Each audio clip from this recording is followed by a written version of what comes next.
You're listening to the Studyclix Podcast, your number one source for junior cycle and Leaving Cert tips. We make exams easier.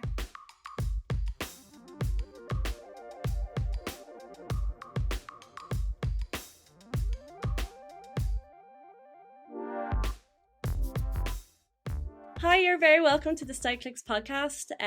This is a special episode of Studyclix Podcast. You might be used to hearing myself, Nessa, and my sister Emer, who usually hosts this podcast, but this episode is a very special edition. We did one similar. It's kind of like a student diaries thing, where myself and my friend and colleague Luke Tuhi,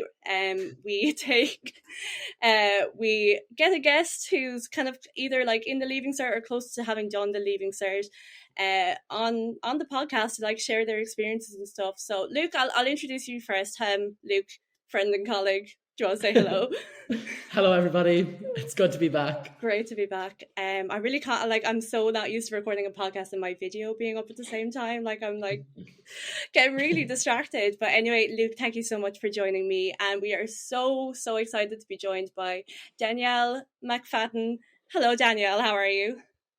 Hi, I'm good. How are you? Great. So, like, Danielle, I mean, probably like a lot of people who are listening to this probably already know you, so I don't need to like say who you are, but like you have like a huge social media following on TikTok and Instagram, and we just already love you because you did when you were like doing exams, and even after exams when like you didn't even need to anymore, you were still like talking about Studyclix and all this. You already did such great work for us. So like, thank you so much for coming on and talking about Studyclix again.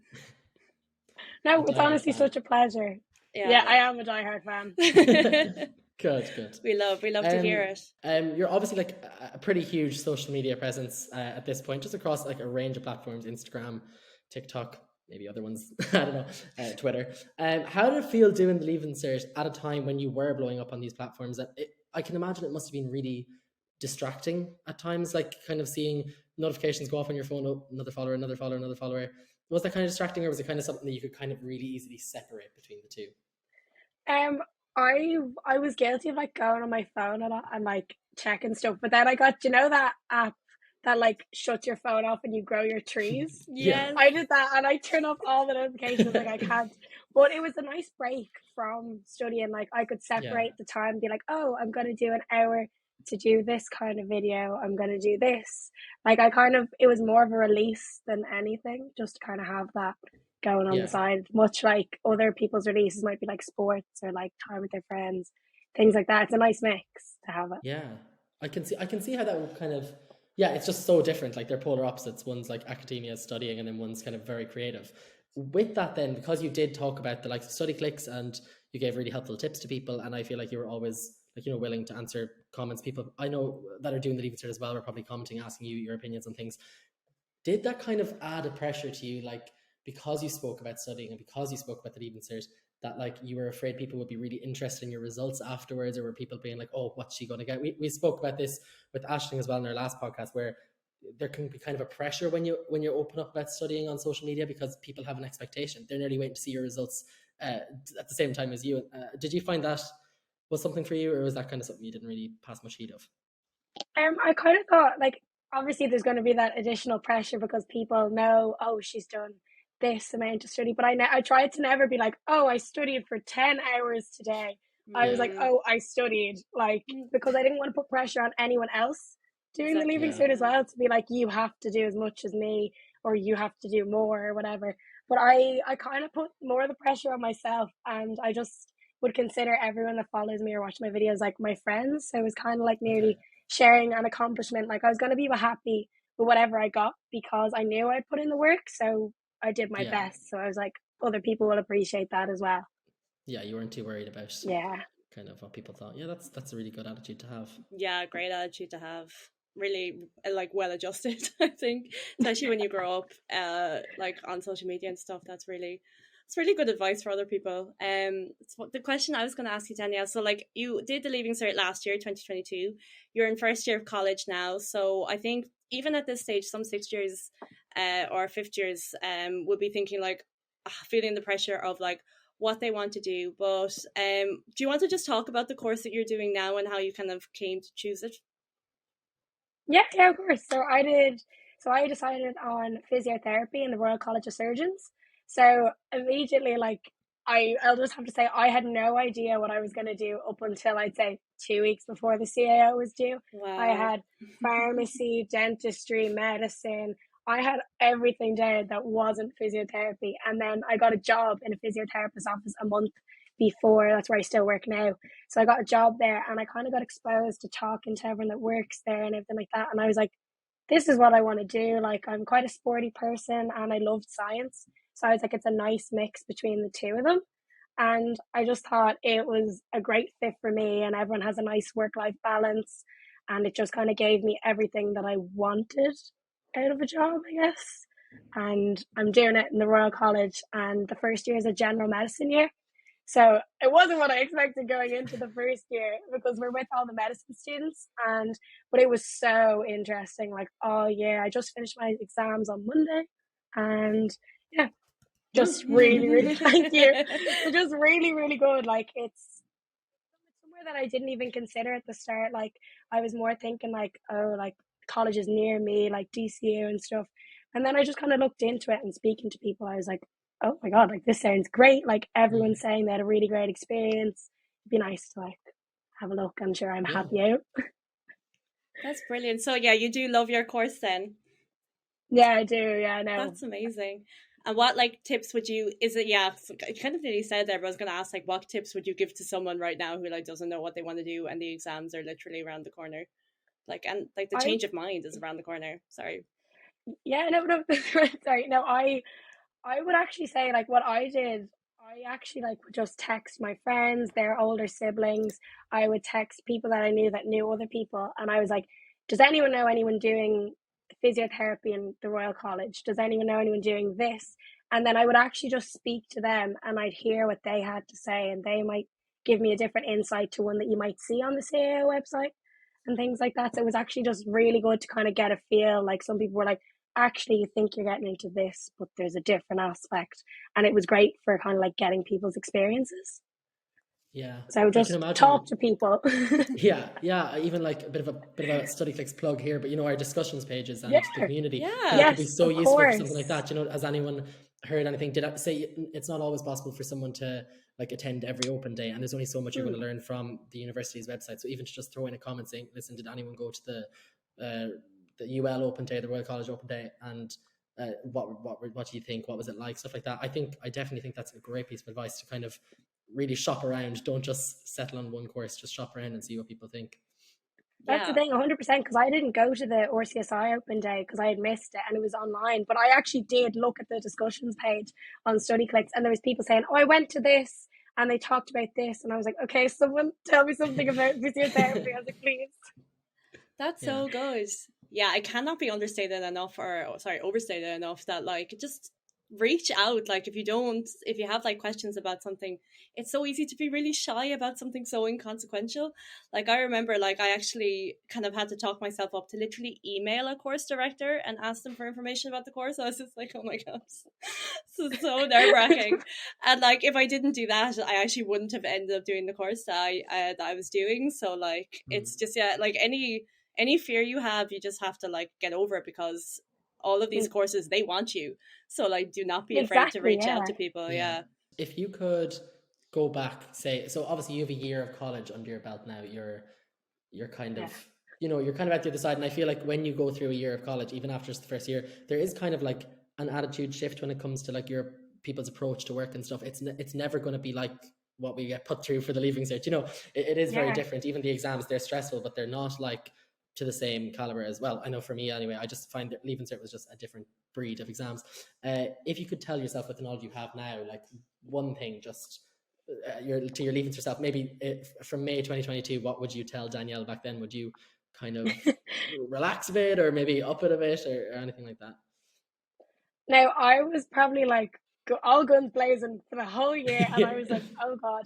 But you know what, like, it did help me to get where I am, and it's so easy to be like, oh, don't be stressed, don't stress. Like, it's going to be stressful, but at the same time, it's not the be all and end all. Like, there's plenty of courses out there. Like, there is a plethora of courses to choose from, and there's also other ways to get into things. But I guess I just kind of say, what you put in is what you get out. That is the main thing in the Leaving Cert. Like, if you're willing to do the work, you're going to get that in return no matter what. Like, you're like, somewhere or another, it's going to come back. And it's just, it's really nice to kind of like be able to come out the other side and go, I've done the best I can.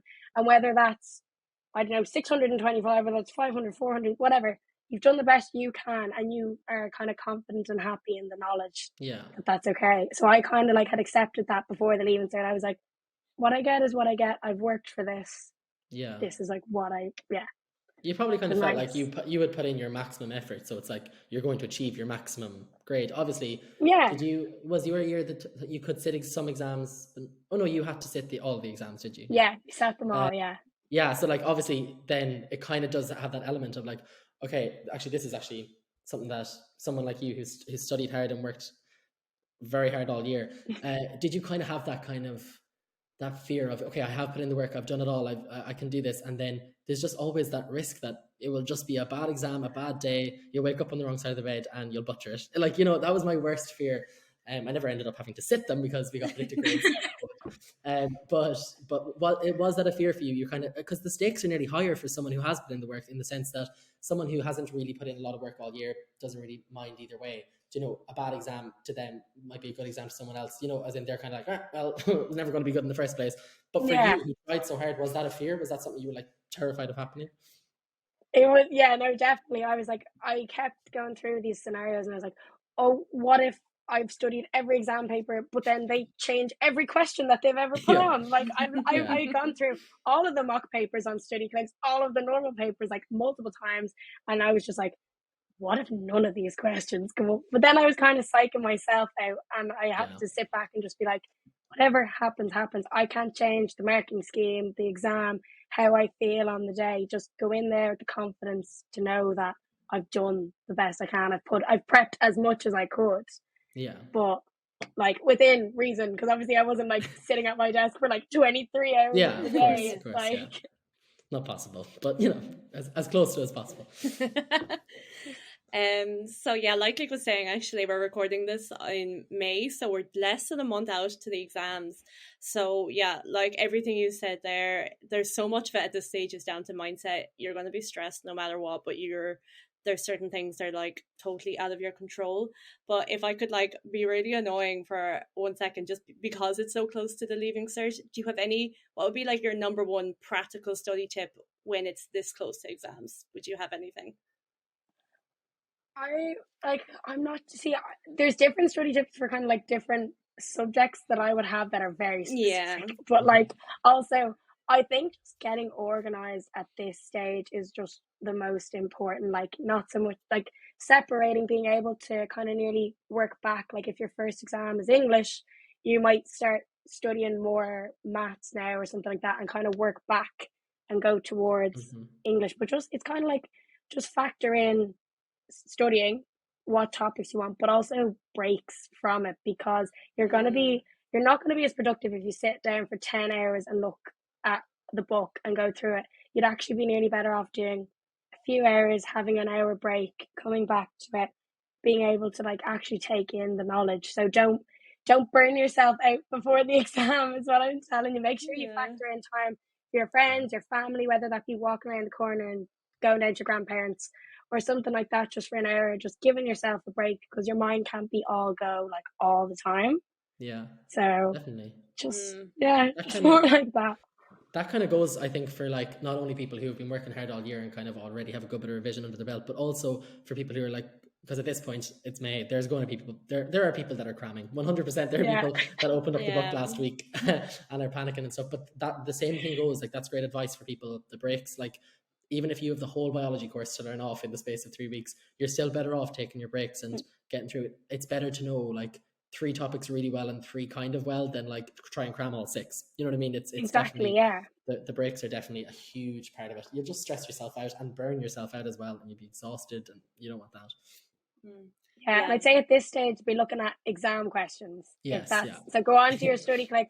If you're doing the endocrine system in biology, endocrine chapter in it, look at all the exam questions, because you'll find there's the same information comes up again and again, and by repetition, you're like, oh, I did this one earlier on, and you didn't need to read the whole chapter. You go, oh, I Yeah, actually recall that this is. So exam questions is the way to go. definitely. Yeah. Yeah, I think like when people do ask, because people would be like DMing Studyclix and their customer service being like, oh my god, like I haven't opened the book all year.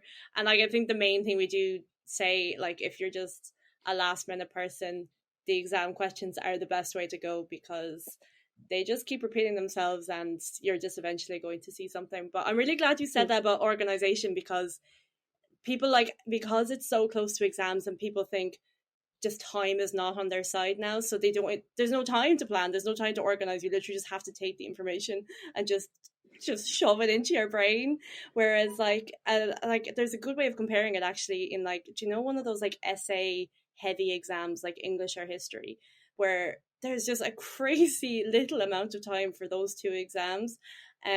But like if you take, it is so important that you still take out 5 minutes at the beginning to plan it, because you could be in the depths of the exam and then have to stop for like 5 minutes because you don't know where you're going next. And the exact same goes for studying. Like if you're like just have like all these kind of vague ideas of what you want to study, but you didn't make a plan, you actually end up losing time. So that was, yeah, I thought that was just a really good tip that you mentioned there for anyone who's listening now and freaking out. Yeah. And there's going to be like, there will be thousands that are like, as in, it's just a natural. Yeah. Even people who have been half trying are now it's cram season, but no. It's cramming season, maybe. It's fine. It's cramming season. It is cramming season. It was cramming season for me too. It was just get all it in. Yeah. Yeah, the closer you get, the more you realize, like, oh my god, these are long papers, you know. But like, I like what you said about like studying topic per topic, and of course on Studyclix they're all divided beautifully. But even like when people ask about Studyclix or ask us in customer support, I used to work in customer support, and when they'd ask something like, oh, what should I do, you would be like pointing them to exam papers, and it's not even in like from a marketing POV, it's just actually what you should be doing, whether it be like going topic by topic or trying a whole paper at once to kind of see what you're like, you know. Getting used to the format of the exam as well is huge. I'm sure you kind of worked on that as well, and timing, like figuring out your timing for each section. Yeah, it's so important. Really important. Yeah. Do you find that like, yeah, with exam timing, how did you find that? I know obviously you kind of definitely you were probably familiar with all the questions and how they looked. How did you map out your timing and your plan for the actual exams? I know that's very broad because every exam is different, but even just a general kind of. So like I would always I kind of learned off nearly the timings of what I should be doing beforehand. I just took a few minutes, and my English teacher especially was really good at it. She used to just be like, she might do a breakdown of maybe like 5 minutes per 3 marks or something like that. And then you go, okay, I have this long. And what's important, especially in ones like English and stuff, if you haven't been timing yourself as you're doing exercise, like I used to do my homework and do as long as it would take in the exam. And then if I didn't finish, I'd put a line and I might say to my teacher, I did this in 20 minutes, and then continue on. And then it kind of gets you used to the timings. But if you weren't used to them, it's really important in subjects like that. You're going to go, if you've given 20 minutes to something and that's all it should take and you're not done, move on. Move on to the next thing. It's so much easier to get marks at the start of a question than it is to scramble for 2 or 3 at the end of a 10 marker. It's easier to get 7 in the next one. So, and then return back to it, obviously. But, if you have time. But like, just like that, like, I know you just go into an exam, and if you're going in kind of blind, like you could be spending an hour and a half on a 40-mark question and it's eaten into all your time to spend on a 70-mark question or like 10 short questions that will actually get you more marks than the 40 would. You know what I mean? I think that's especially true with history. I'm not sure if you've done history, but history is like very much like that. You really need to divide your time. Those kind of like long written paper one in English, I think ones like those. They're crazy. They're absolutely crazy. Yeah. There is so much stuff about like the current education system. Obviously, we won't go into it. Studyclix is not a political podcast, but like imagine we pivoted. Like, what are your opinions? 180. There is so much about the Leaving Cert that like it's not modernized for like, you know, current, like the way we learn today, and it's not like, it doesn't. Everyone knows this. It's not a one size fits all. It doesn't suit every kind of learner. Yeah, there's stuff like that you just have to realize is out of your control. But control what you can control, which is like timings, what you revise now, and like anything else that you're like, oh my god, I just don't have time to do this. You've no control. Just like let it go. You'll be rewarded for doing your best, you know. That was just I was just wanted to add that in because I wanted to give us breaks from like, I feel like we're nearly re-traumatizing you with all these questions about the Leaving Cert. So we'll go back to college because I'm sure you love talking about that. But we wanted to do like comparison questions and like just how have you found the difference between the learning that you do in college and the learning you do in the school? Like it's so different. Like is the studying that you're doing now in college, is that different to how you studied in school or? It's very much like, especially with the learning, it's very much on the student. Like it's on yourself rather than you don't have a teacher tracking you going, should have done this for homework. Where's this? Where's that?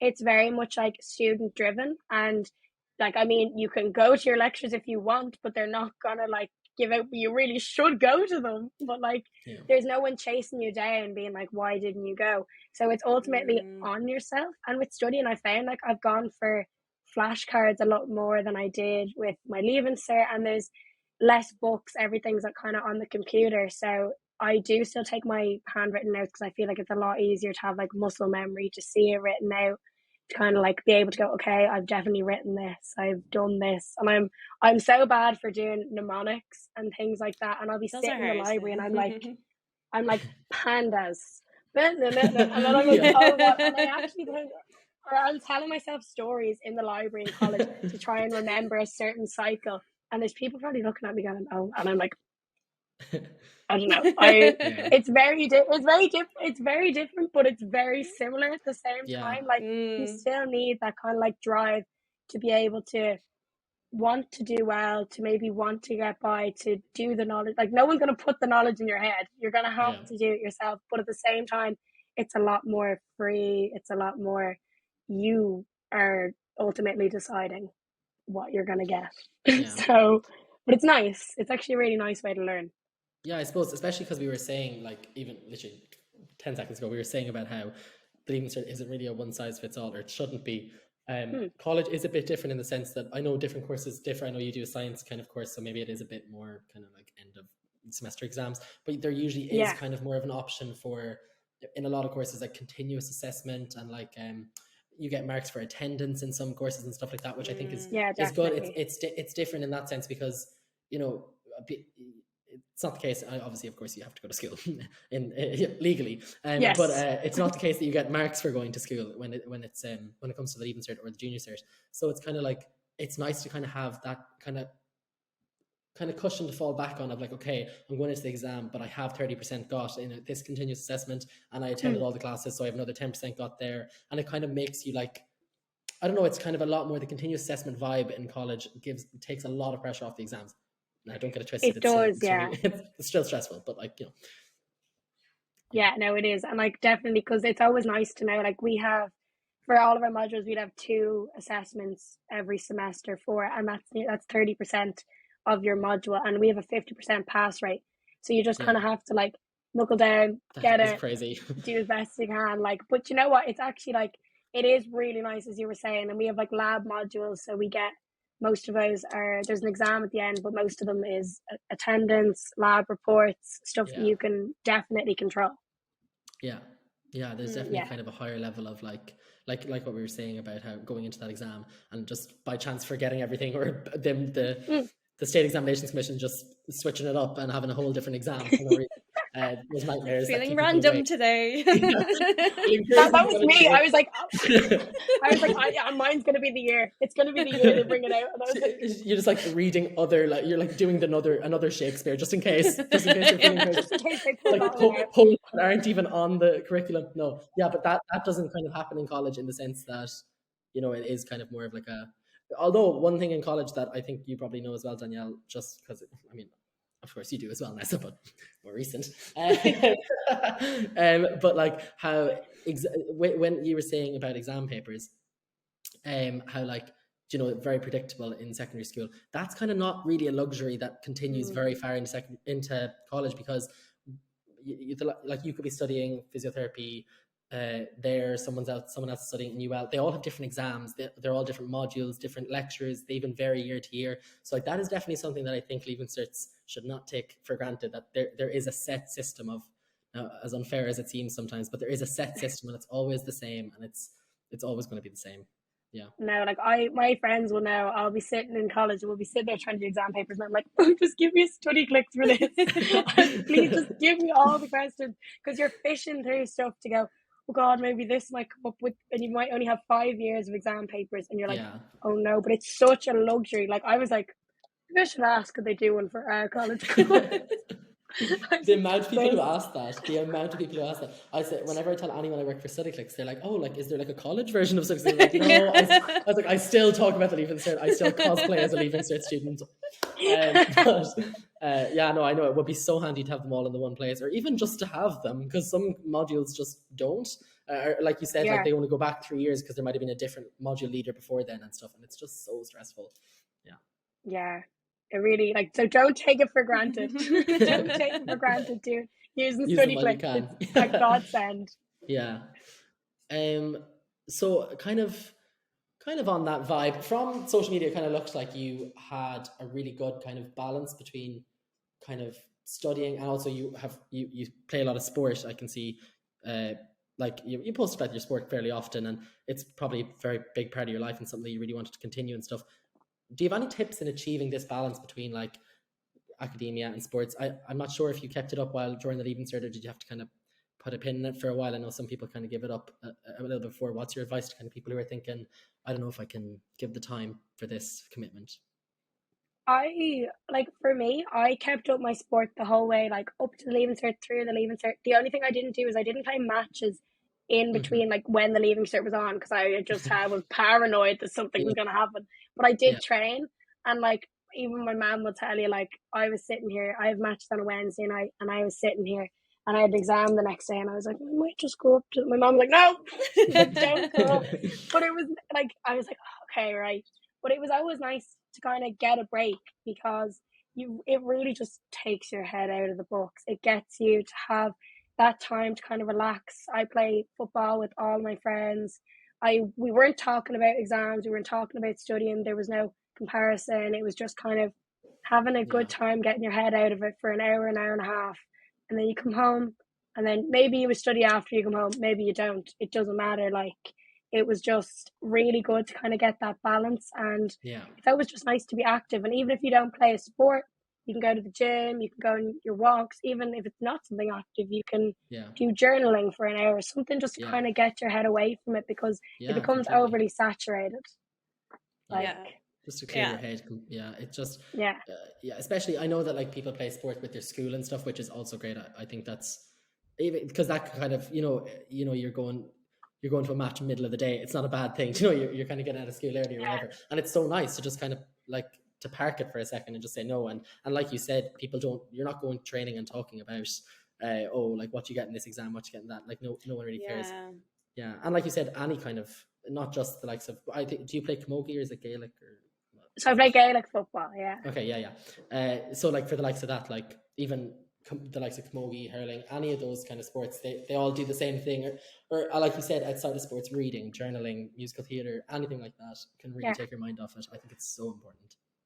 It is crazy that like you could be really nearly made to feel like you do need to give everything you love up, whereas this is why we do this podcast. Like, we need to hear like success stories of people who are like, I played like the entire way up, like to the point that I nearly did them in the middle of exams. And like I still did like really well. Look at me now, I'm absolutely loving life in the Royal College of Surgeons, and like I got my dream course, and it's possible. I'd hate to feel like students give up what they love, especially something as beneficial as exercising. Like when there's all those studies there to be like, if you go out and you get oxygen, you will come back in and you'll be able to focus better. So it's really great to hear that, because I was going to give a weird plug to the survey that Studyclix conducted there literally last week. I think it was but basically we run this survey every year. Like a pop-up comes up on Studyclix for people, and it's just to get like students' opinions on things, and then that's put out into the world. And then like the adults, we know like, students are like, feel like 65% of students feel pressure from this, or like this is how much time they spend on social media. But I think from our survey, it was like 60, like a crazy number. It was like 60% of students like gave up a sport or a hobby because they felt they need to. So yeah, it's just like I've just loved like this is one of our methods, like to get that message out there. Like that's just so unnecessary. Like it's such a pity. Like there's like you can definitely do it, and like I understand if some things may require like I don't know many hours of training over the week, but if you want, maybe cut back on one or two if you're feeling that extra stress. But also like it's not going to kill you to take an hour out of the day on a Monday to go up to train, and it's going to be very beneficial for you. And like it's something that like I would always encourage people to stay in sports, especially like regardless of exams, whatever, stay in them. They're just, no matter if you're the best in the world, the best in the country, it's great to just get out and release those endorphins and be able to kind of like have that time where you can be taken away from whatever's going on. Just focus on that. And it's possible. It's nice. And the thing about it is that like we're kind of used to that kind of mentality in secondary school of a lot of people do give up sports, like Nessa was saying about the survey. Like a lot of people do it. I don't think they should. I think it's a really good thing to keep it going, but it's kind of insane that like 3 months later you're in a college situation where it's the exact opposite. Like a lot of universities, I'm not sure about the Royal College, but like pump money into the likes of like sporting facilities, clubs, societies, all of that kind of stuff. It's like it's really encouraged for like students to kind of relieve stress by, you know, there'll be the clubs and societies for the most random things ever. Like there's a Taylor Swift society somewhere. It's crazy. But like they kind of pump money into the kind of that like recreational kind of like enjoy yourself kind of step back from college and stuff. And it's crazy to think that the mindset switches so easily, especially considering I think a lot of people give up in Leaving Cert and then just never end up going back. I think I've heard that a million. You know, people give something up for the Leaving Cert and then they just don't go back doing it. Do you yourself still you still play Gaelic now? I presume, Danielle. Yeah, I do. I actually have a match this evening as well. And that's the thing, like I'm on the football committee for college, I'm on the physio society, I'm on like different things, and it's great to just kind of get that break week. Like every society will organize bake sales, days out, coffee mornings. With football, like the girls were so great with us this year. The girls that were on the committee and stuff, they got us really involved. They were really encouraging, and like it was just a great atmosphere, and it gets you to kind of like know people in older years. Like I was on the surf trip for our college and I got to meet people from all different years, and it's really, really nice just to kind of have those friends around college, and just everyone just wants to have time away from studying as well as do well in their exams. And it is crazy how it kind of shifts from secondary school to kind of everyone just wants to enjoy their experience as well. Because it's definitely for me anyway, it was like such a silver lining of like, you know, you kind of sometimes the Leaving Cert can completely burn you out. Like you feel like you never want to open a book of any type ever again, and it's kind of like, okay, I'm doing all this to go and do more study. Like what? Like I'm going to college now and paying money to do it this time. It's weird, but like such a silver lining is the fact that like it is nothing like how school is set up, where school is the most important thing at all times and you should only focus on school. It is much more kind of like you were saying, clubs and societies, and that is 100%. I'd say like you definitely agreed, Danielle, like to join a club or society is like the best thing you can do in college. It just, like you said, you'll meet people from outside your course, outside your year, everything. And you said you're on the committee for Gaelic as well, did you? Yeah, so we have like a new committee, so for next year, so we're already kind of like planning for the freshers coming in. So if anyone listening to this is going into RCSI, if you want to join the GAL team, you'll be there. Like I'll be there on the committee. But no, it's great, like, and it's just, you can tell that everyone cares about each other, and it's just such a lovely environment, and we're always kind of getting people to want to join things, do different activities. Like, I don't know, it's just a nice sense of community. It's like a little family. Yeah, I'd even like, as far I know, we're saying like definitely join club societies, definitely join club and society committees. Like it's a whole other ballgame. It's really fun. So yeah, I don't know. I just think, definitely a silver lining of Leaving Cert is probably just getting to join clubs and societies in college and live that college life. It gets better, guys. It gets better. It does. And you all have a ball. And if you don't choose to go down the college route and you decide to do something else, that's still amazing. I know people that have done PLCs, apprenticeships, and they are having a great time. I'll see them on the train in the morning and stuff, and you're just chatting away. Everyone, it gets better. Yeah, 100%. It does. Yeah, that's the one thing I would say to like some of these students, like, because if you're like 17, 18 now, the majority of like your living memory, you have been in state education. Like chances are you don't remember ever a time that you weren't waking up and going to school, you know, 8-9 months of the year. So you can get total tunnel vision of like, this is what I've spent my whole life working towards, you know. And it's only when you leave school and you're like, oh, so I'm not actually doing any of that anymore. So it's just like the stuff that you've been interested in your whole life, whether that's sport or like singing or any other like things like that, those are constants in your life. So, and the Leaving Cert is not. The Leaving Cert ends. So you really should like remember what is it that you actually love doing, because that's there regardless of like the exams, college. Even when college ends, you're still going to have like your hobbies and interests. So like, again, please do not give anything up for exams. I can't stress it enough. I was just going to round it out by saying, like, is there, thinking of all, well, like the Studyclix podcast is for like first years to sixth years, considering that entire demographic, is there any final words you want to give to the listeners of the Studyclix podcast that you mightn't have said already?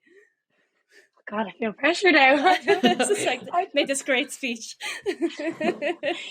as much as we've said, like, oh, like secondary school, it's very different in college. Enjoy your time in secondary school. Like, yes. I definitely loved my time in school. You make friends for life there, and you're going to make friends in college as well, but really enjoy it. Like, don't be afraid to not study one day, to go, like, enjoy every trip you take with your college, every lunchtime you have, or every, like, just enjoy it all, because it's really just like a nice time in your life. So don't be too stressed. Like, it's easier said than done, but especially, like, I know a lot of people, a lot of the sixth years have probably already left and have had their graduations just maybe recently or coming up, but like, make the most out of it, and I hope you've enjoyed your 6 years, because I did. But yeah, like, there's so much to look forward to. But kind of just live in the moment, enjoy the year you're in. Yeah, that's great advice. The perfect note to end it on. I'm really glad you said that. That was so nice. We'll wrap it up there. Danielle, thank you so much for doing that. I'm like sure that I know that loads of people listening will just find that so helpful. Even just hearing really positive things, I think, is just really good for, like, you know, manifesting good results and good exams. You got this. Anyone listening who has junior Leaving Cert coming up, best of luck. So yeah, Danielle, thank you so much for coming on the podcast. Oh, such a pleasure. Thank you very much for having me. Luke, thank you so much for co-hosting, as always. Of course, always a pleasure, never a chore. And I have been Nessa. Thank you so much for listening to the Studyclix podcast. Rate and review us wherever you're listening. And if we didn't plug Studyclix enough with all our little subtle hints, get a Studyclix account. What are you doing? And thanks for listening. Bye. Bye. Bye.